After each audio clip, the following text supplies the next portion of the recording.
We're up to page 177. We finished the 39 melachot, Baruch Hashem. We're moving on to the related mitzvot and halachot to Shabbat. So we have to learn the laws related to speech on Shabbat, and we need to learn the laws of telling goyim to do melacha.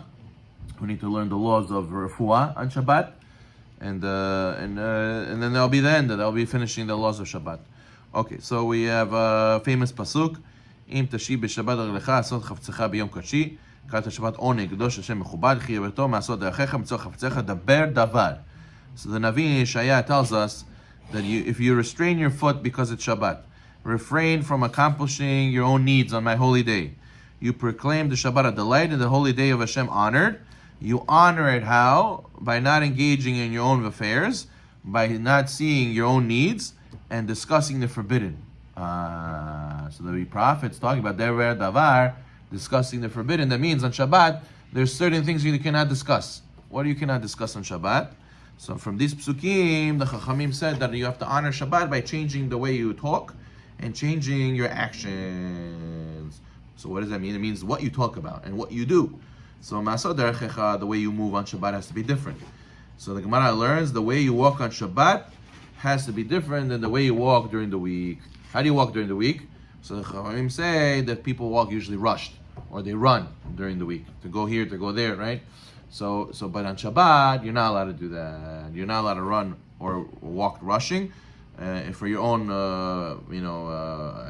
agendas. But obviously, to go to shul, you're allowed to run even on Shabbat. But to just, let's say you always run home or you always walk running home, on Shabbat, you wouldn't be able to do that. Number one, page 178.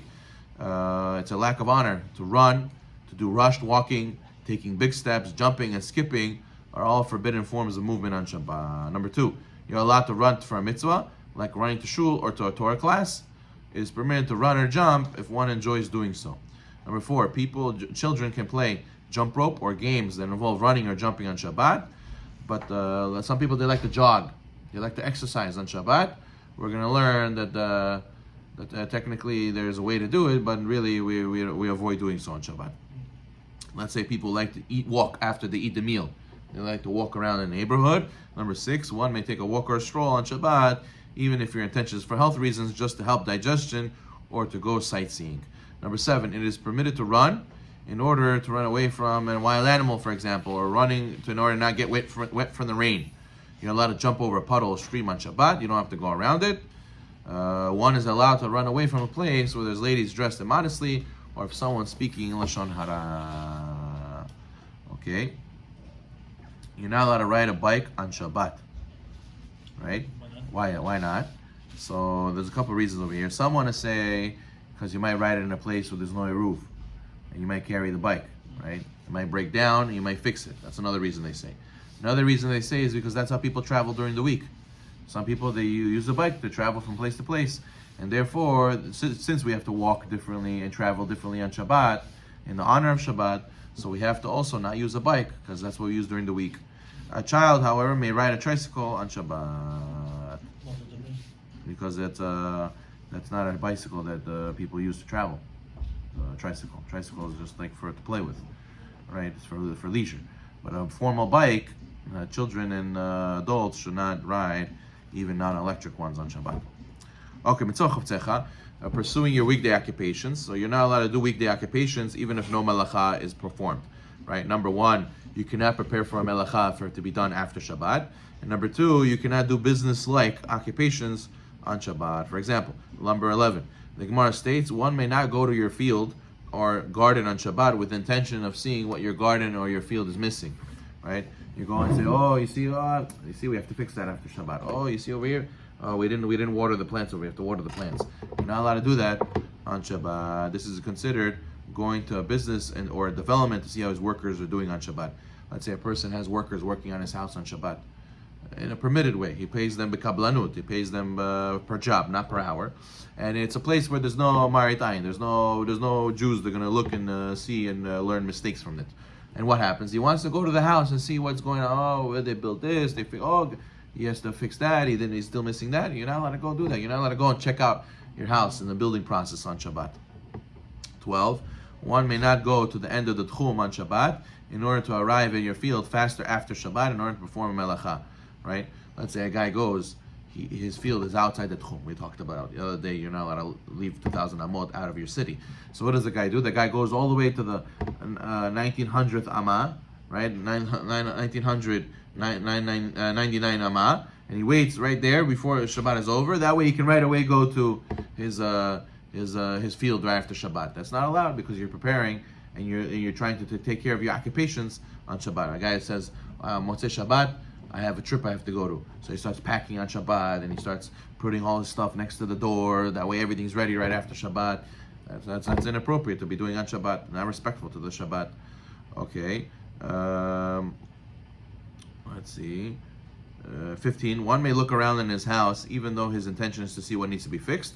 It's better not to think about these things on Shabbat. Okay. 17. One may not hire workers on Shabbat. Similarly, one may not tell someone to be ready for him after Shabbat if that person understands from the statement that he's intending on hiring him, such as he needs a driver.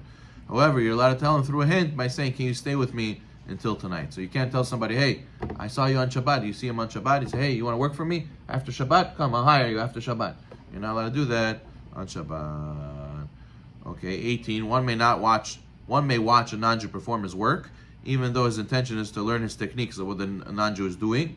However, if such work requires one to concentrate how to understand, to perform it himself, and then one should not learn how to do this from a non-Jew on Shabbat. Okay, so then it's not so simple to watch somebody else do melacha on Shabbat.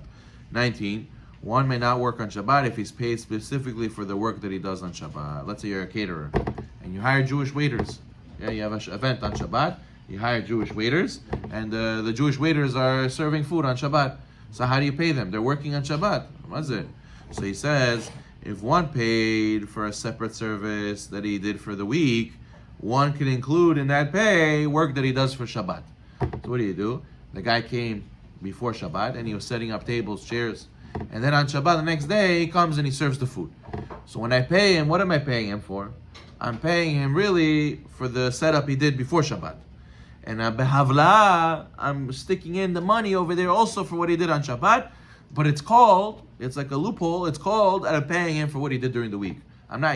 You can't pay for what you did on Shabbat directly. You have to swallow it up and include it with whatever he did during the week, and then you can pay him. Yeah, what do you want to say? I know that when I give permit to those restaurants, they have Shabbat Chatar, I'm only going. Only going there. Okay. I know that I've been to so many catering, always going. Okay, but technically, no, Jewish people not to technically, there's a way to do it. Yeah. Therefore, when you're paying a babysitter or security guard for work they did on Shabbat, one must pay them on work that was done also during the week or on a monthly basis, instead of paying them for the hours that they worked on Shabbat. This is called havla. When the worker is claiming his pay for work that he did during havla, one should not specifically request for the money he's owed on Shabbat. Rather, he should speak about it in a general way. Okay, we're going to see that for a mitzvah, you're allowed to pay. Let's say somebody's hazan. Let's say somebody's teaching bar mitzvah lessons. They're all allowed to do this on Shabbat. We're going to speak about this next time.